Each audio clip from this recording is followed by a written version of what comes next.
그러나 하나님의 말씀이 폐하진 것 같지 않도다. 이스라엘에게서 난 그들이 다 이스라엘이 아니요 또한 아브라함의 씨가 다 그의 자녀가 아니라 오직 이삭으로부터 난 자라야 내 씨라 불리리라 하셨으니 곧 육신의 자녀가 하나님의 자녀가 아니요 오직 약속의 자녀가 씨로 여기심을 받느니라. 약속의 말씀은 이것이니 명년 이때에 내가 이르리니 사라에게 아들이 있으리라 하심이라.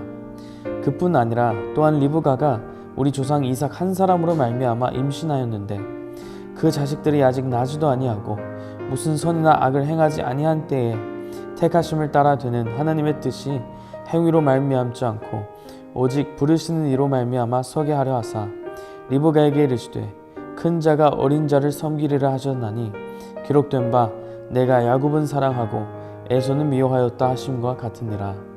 아멘. 샬롬. 오늘도 하나님의 말씀을 사모하는 마음으로 주말 묵상을 시청하시는 모든 성도님들께 주님의 사랑과 평강이 넘치시기를 축복합니다. 오늘의 말씀은 로마서 9장의 말씀으로 사도 바울의 가슴 아픈 간구와 고백이 적혀져 있습니다. 로마서 8장까지는 바울이 사람들의 죄와 오직 믿음으로 의롭다 하심을 받은 것과 또한 성령님의 역사하심에 대해서 이야기했습니다. 그리고 9장에서부터는 갑자기 이스라엘 민족에 대한 이야기를 나누기 시작합니다. 이스라엘 민족의 구원을 위해서라면 그리스도에게서 끊어질지라도 마음에 원하는 것이라고 할 정도로 자기 백성들의 구원에 대해 간절함이 바울에게 있었습니다.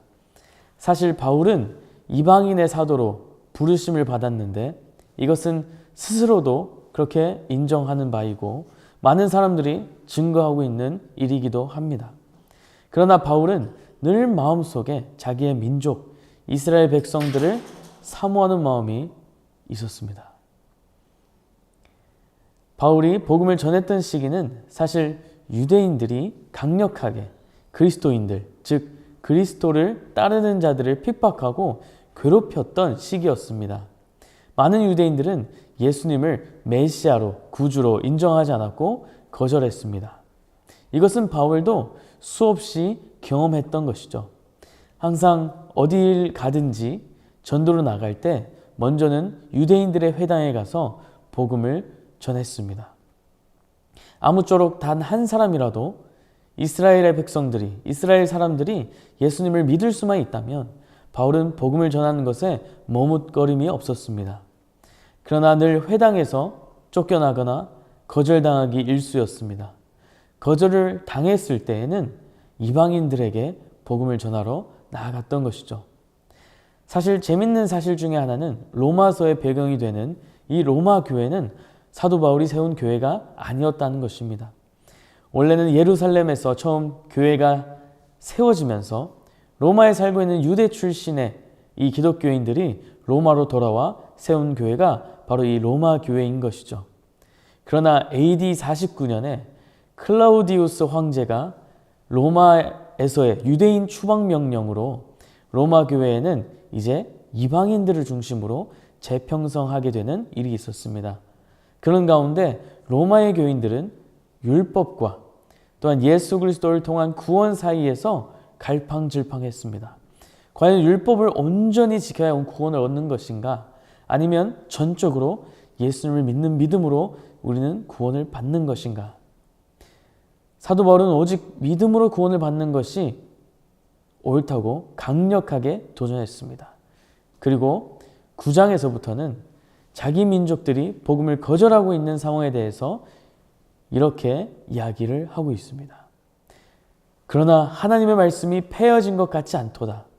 이스라엘에게서 난 그들이 다 이스라엘이 아니요 하나님께서 세우신 이스라엘 백성은 언약의 백성입니다. 율법을 지키는 것이 그들에게 있어서 의인 것입니다. 그런데 바울은 여기에서 복음의 한 가지 비밀을 깨닫게 되는 것이죠. 모든 이스라엘 백성들이 다 이스라엘 백성이 아니고 모든 아브라함의 자손들이 다 이 하나님의 약속을 받은 것이 아니다. 이것은 곧 두 가지를 의미하는 것인데요. 첫 번째는 하나님의 주권을 겸손히 인정하게 되는 것입니다.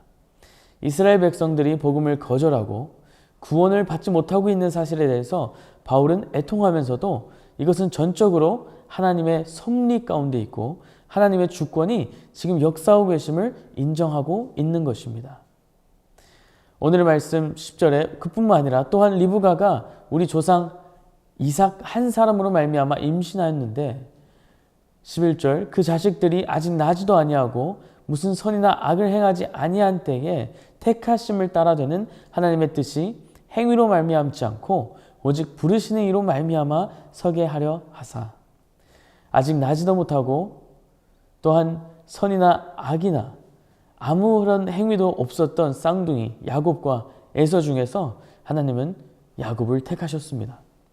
이것은 구원의 역사를 이루시기 위해서 하나님께서 주권적으로 결정하신 일입니다. 우리는 겸손하게 그것을 인정해야만 합니다. 지금 당장 어떤 일들이 이루어지지 않고 하나님의 뜻에 맞는 일처럼 보이는데 뭔가 길이 열리지 않는 것 같은 상황이 있을지도 모르겠습니다. 그러나 사도 바울이 오늘 저희들에게 말씀하시는 것처럼 우리는 모든 것이 주님의 주권 아래에 있음을 겸손히 고백하며 받아들여야 하는 것입니다. 두 번째로 하나님의 약속은 그러나 반드시 이루어진다는 것입니다. 사도 바울은 이스라엘 백성들과 세우신 하나님의 언약이 결코 실패한 것이 아님을 선포합니다. 곧 육신의 자녀가 하나님의 자녀가 아니요 오직 약속의 자녀가 씨로 여기심을 받았느니라. 하나님은 아브라함을 부르셨고 가나안으로 인도하셨고 그 아들 이삭과 이삭의 아들 야곱을 선택하셨습니다. 그들과 세운 언약은 지금도 여전히 신실하게 지켜지고 있습니다. 하나님은 약속을 안 지키시는 분이 아닙니다. 지금도 여전히 하나님은 그 하신 약속을 지키고 또한 우리에게 그 약속을 이루고 계심을 반드시 믿으시기를 주님의 이름으로 축복합니다. 함께 기도하겠습니다. 사랑이 많으신 하나님 아버지, 오늘의 말씀을 통하여 정말 주님께서 약속하신 바 정말 유대인으로부터 나온 그 구원이 우리에게 임하여졌음을 다시 보게 하심에 감사합니다. 하나님, 모든 것이 주님의 주권 아래에 있음을 하나님 저희들은 고백합니다. 오늘도 겸손하게 그 주권을, 그 섭리를 인정하며 정말 주님의 말씀대로 살아갈 수 있는 모든 성도님 될 수 있도록 주님 인도하여 주시옵소서. 감사합니다. 살아계신 예수 그리스도의 이름으로 기도드립니다. 아멘.